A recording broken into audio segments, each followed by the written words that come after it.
3, 2, 1, introduction. Meloh Beats. Meloh Beats. What's up, everyone? This is Meloh Beats out of Montebello, California. Here at my pad. I'm here with ARNP Management, and I rep the Illa crew.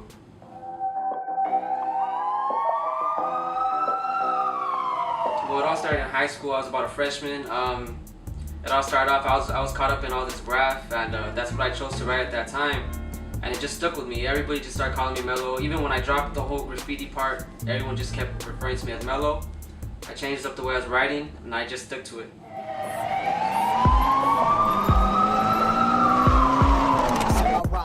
Well, I grew up listening to a lot of rock. The first type of hip-hop I ever heard was Cypress Hill. I think it was Temples of Boom. Ever since then, I started listening to a little more hip-hop here and there, and that's how the transition just started. The first CD I ever bought was The Chronic 2001, and from then on, I just seen the whole hip-hop sound. I like the production side of everything, so that I just chose that as my route rather than pursuing DJing or rapping. I just always wanted to see what was going on behind the scenes, behind the music.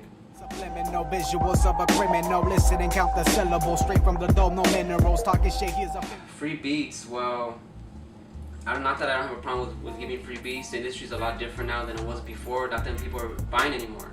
So many people making beats, they just give them out.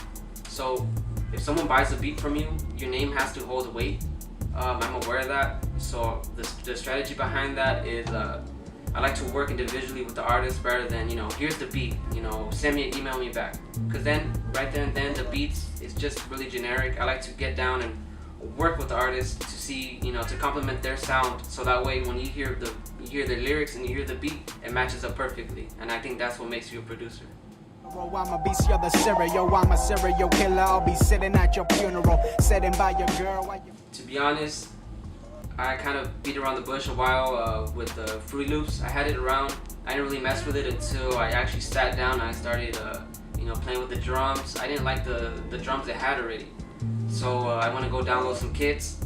From there, I started learning how to set up my sequences, and I bought Reason and I started using that a little bit. But I felt more comfortable and I felt it was easier for me to, get into detail with my beats. So I just stuck with Fruity Loops. Nothing special. Why your mother's just crying cause I killed her son's career and then fed it to the lines.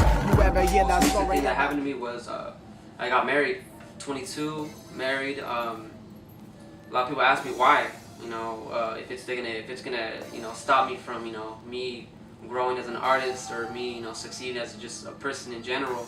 I don't think it should matter. I mean, if someone thinks that that's going to be an excuse, if that's going to be a roadblock, there's no excuse in this game. There's no excuse in life. You do whatever you want, and the obstacles you give, they're your own obstacles. About David and Goliath, that's kind of how this is. I killed your ass without trying. Fuck the government for I do want kids in the future. I don't want kids right now. I'm selfish right now, and I'm just worrying about myself. Always buying fat fuck stuff the stomachs while so many people dying, cause the streets are never safe. There's too many cop killers. My favorite candy growing up was I ate a lot of sour candy. I didn't really like the sweet stuff. I ate a lot of Sour Patch. I'm trying to remember what it was called. There was a Lucas one, and it was like little spaghettis. I used to get those a lot. I used to get the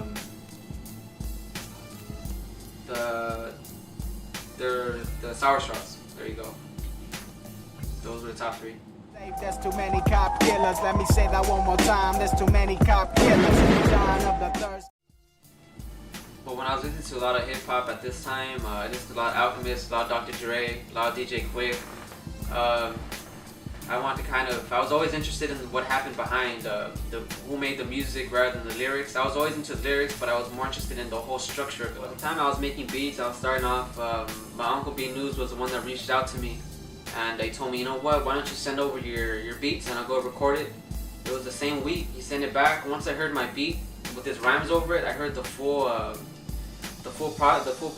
That's what made me go forward and actually take on producing. The thirst cause the heat out here is real. I'm just pouring out my soul, speaking about the way y'all currently I'm sponsored by ARNP Management. I'm real new to the sponsorship. I just recently got sponsored with one of my local friends.